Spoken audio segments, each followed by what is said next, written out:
Por que eu não sou arminiano? Porque na perspectiva arminiana, a natureza, o homem, ou seja, a criação, se torna autônoma, o que é um absurdo, é um absurdo. Bom dia, graça e paz, meus queridos irmãos.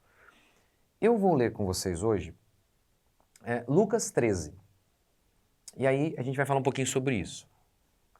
Ora, naquele tempo chegaram alguns, Lucas 13, versículo 1 a 5, se vocês quiserem ler aí na Bíblia de vocês. Eu tô lendo aqui, tá? No tablet, aqui já tá mais fácil aqui. No computador, porque já tá mais fácil. Ora, naquele mesmo tempo chegaram alguns e contaram a Jesus a respeito dos galileus, cujo sangue Pilatos misturara com seus sacrifícios. O que aconteceu? Aqueles galileus estavam fazendo suas oferendas aos seus deuses e tinham lá seus sacrifícios, os bezerrinhos, os cordeiros, os bodes que eles ofereciam. O que Pilatos fez? Pilatos matou esses galileus e aí pegou o sangue desses galileus e misturou com o sangue dos animais que eles ofereciam aos seus deuses. Uma profanação em relação àquela religião. Era como chutar a imagem do católico. Enfim, invadir o templo de Israel e cuspir na Arca da Aliança, uma profanação. Algo que todo mundo via como uma grande maldade.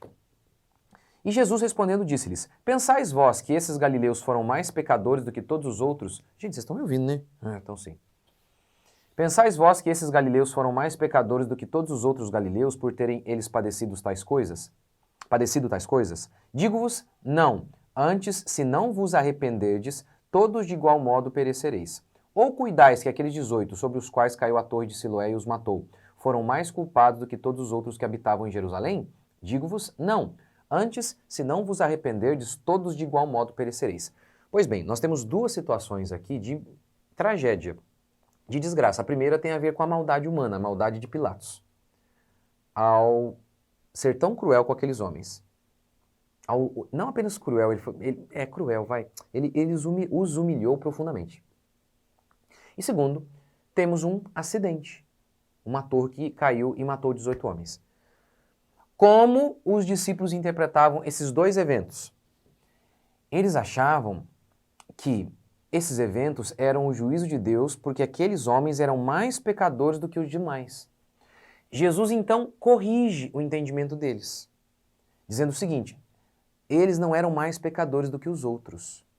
E se vocês não se arrependerem, vocês também vão perecer. Mas Jesus não os corrige. Em relação ao entendimento dos discípulos, ao entendimento que eles tinham sobre o fato de que ambos os eventos estavam debaixo do controle de Deus.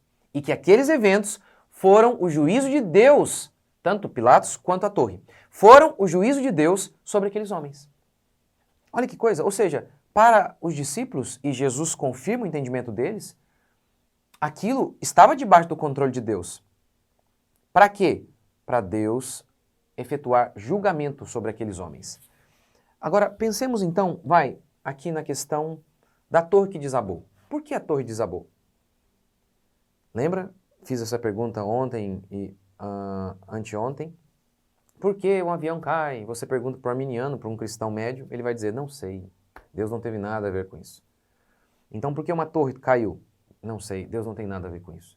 É o que eles dizem, mas Jesus está dizendo claramente que aquela torre caiu para punir aqueles homens de pecado. E se os discípulos ali, todo mundo ali não se arrependesse, Deus ia fazer o mesmo com eles. Então está muito claro que a fala de Jesus é muito clara. Jesus está dizendo, Deus, Pai, eu tive tudo a ver com aquilo sim. Tanto com Pilatos quanto com a torre. Pense na torre então, por exemplo. Por que a torre desabou? Um pedreiro faltou ao serviço, não fez o serviço direito, pegou um outro serviço e aí veio um outro pedreiro para completar o trabalho dele, por isso não fez o negócio corretamente? Segunda possibilidade, questão da natureza mesmo. Um solo que era ruim, com o tempo,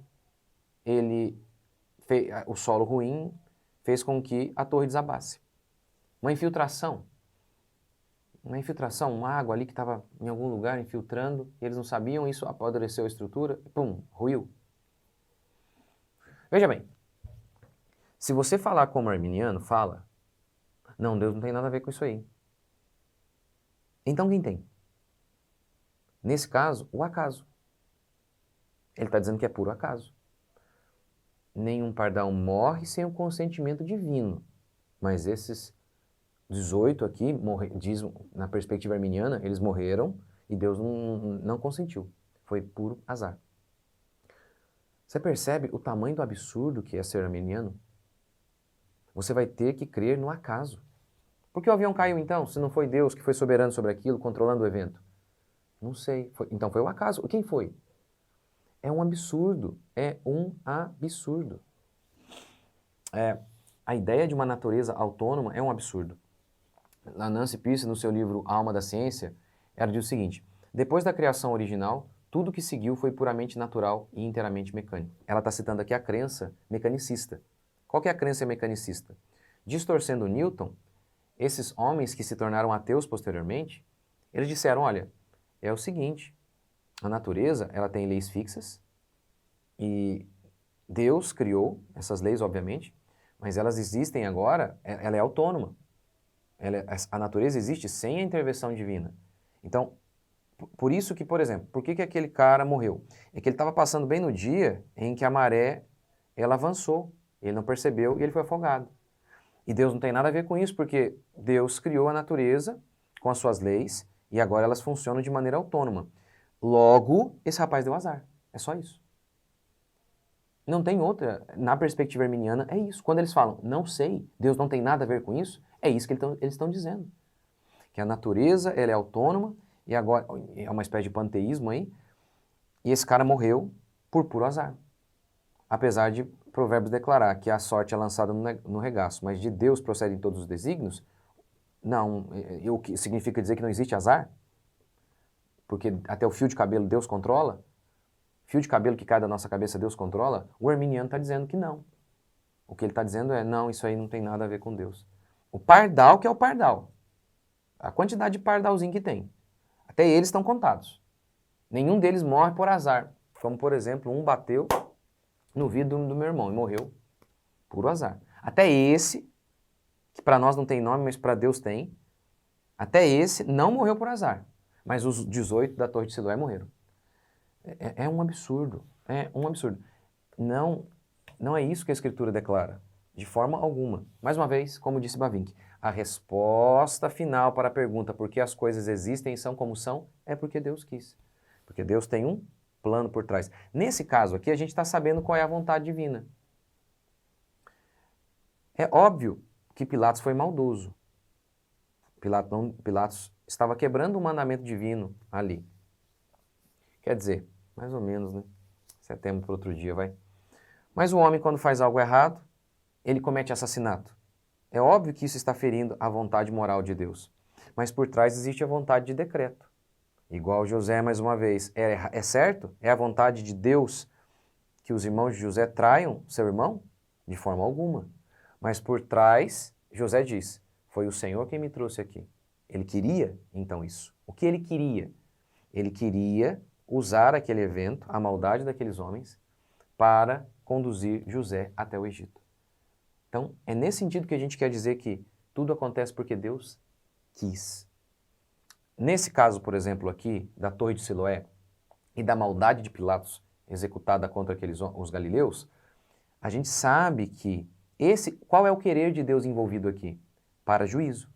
Porque Deus permitiu a maldade de Pilatos e o acidente para efetuar juízo, então. Então não foi por acaso. Tem uma explicação. E Jesus está dando a explicação. Pode ser que em relação ao seu João que morreu ali. Vítima de uma tempestade. Eu não tenho explicação ainda do porquê Deus quis isso. Mas Deus quis. Deus falou, hoje é o dia que você vai partir. E vai ser desse modo. Aqui, nesse evento, nós temos a explicação de Jesus explicando por que Deus quis. Por que Deus quis aquilo? Temos também, por exemplo, em relação a Israel, Nabucodonosor foi até lá, matou, violentou, fez tudo. Por quê? Por que Deus quis aquilo? Para efetuar juízo. Nabucodonosor estava quebrando a vontade moral de Deus. Mas a vontade de decreto que vem por trás, essa era a vontade de Deus. usar o pecado de Nabucodonosor para efetuar juízo contra os pecados de Israel. Então, nada acontece longe da vontade de Deus. Se aconteceu é porque Deus permitiu. E essa permissão não é uma permissão passiva, tá? Não é uma permissão passiva do tipo, eu não posso intervir porque eu dei a liberdade. Não é uma permissão assim. Por quê? Porque Tiago diz, você deve dizer assim, ó, se o Senhor quiser, nós iremos amanhã para tal lugar.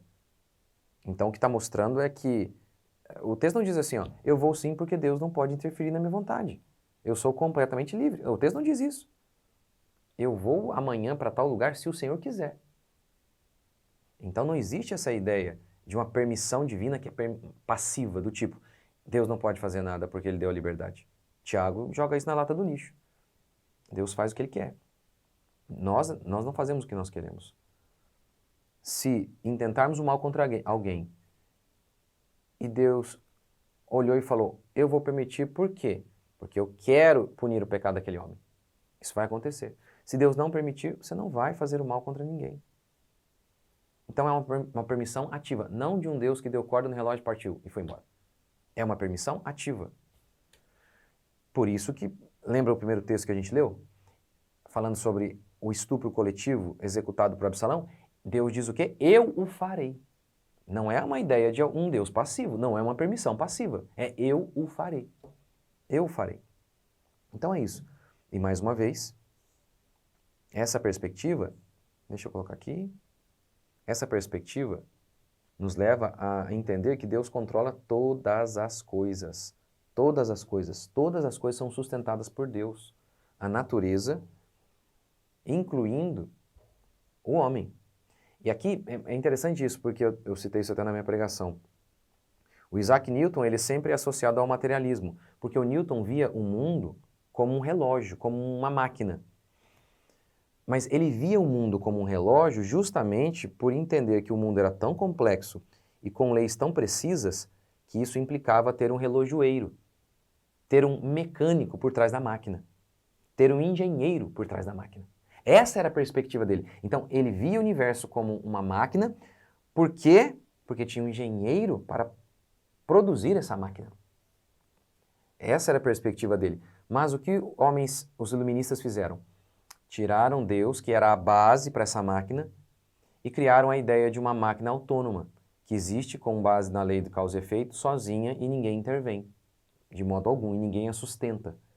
Essa foi a perspectiva dos ateus. Ou seja, então quando você, arminiano, diz assim, o avião caiu, por quê? Não sei. E teve a ver com alguma questão meteorológica. Não sei. O que você está dizendo na prática é a mesma crença desses iluministas ateístas. Essa crença materialista de que a única coisa de que não existe uma ingerência de um ser todo-poderoso sobre a matéria, que a matéria é autônoma, essa crença que pavimentou o caminho também para o ateísmo. Então, um arminiano, quando ele faz isso, quando ele diz, não, caiu o avião, porque choveu lá, Deus não tem nada a ver com isso. Ele está dizendo que a chuva é autônoma. Isso é uma doideira, é um negócio que não tem... é um absurdo, é um absurdo, é um absurdo. Então, é isso, gente. Graças a Deus que não existe azar, nem sorte. Graças a Deus. Tudo está debaixo do controle de Deus. Quando a gente tem a sorte, por exemplo, você recebe uma coisa que você não fez por merecer. Na Bíblia, isso é graça. Você não merece, você não fez e recebeu mesmo assim. Isso é chamado de graça. Graça. Porque a providência providenciou isso. Quem é a providência é um nome para Deus. É daquele que arquiteta todos os eventos, conduz todos os eventos no mundo. Graças a Deus por isso. Não tem azar. Não tem azar, tudo está debaixo do controle de Deus. Você não deu azar ao casar, você não deu azar ao escolher aquele emprego. Tudo está debaixo do controle de Deus e eu me regozijo nisso. Graças a Deus, Ele é que é Deus e Ele sabe do que tem que fazer. Vamos orar e agradecer a Deus por isso? Senhor Deus e Pai, te agradecemos por mais um dia, bendizemos o teu santo nome e te louvamos, porque o Senhor é o soberano sobre tudo e sobre todos. Pedimos, ó Pai, que a tua bênção esteja sobre nós, o teu cuidado esteja sobre nós a cada dia, que a tua mão poderosa esteja agindo nas nossas vidas, Pai. E sabemos que o Senhor é soberano, e isso é o que nos traz paz. Saber que nós não estamos aí desamparados neste mundo, nem entregues às forças da natureza e aos poderes dos homens. Porque no fundo eles não têm poder algum. Quem dá vida e poder a eles é o Senhor. Portanto, por isso que o Senhor ordenou que temêssemos apenas a Ti, e não aos homens, e nem a nada e nem a ninguém, porque o Senhor é que é o soberano sobre tudo. Desse modo, descansamos, ó Pai, em Ti, que é o soberano sobre as nossas vidas, que controla tudo em nossas vidas.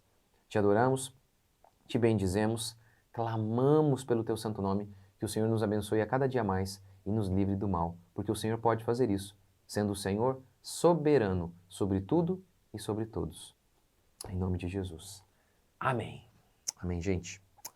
Deus abençoe.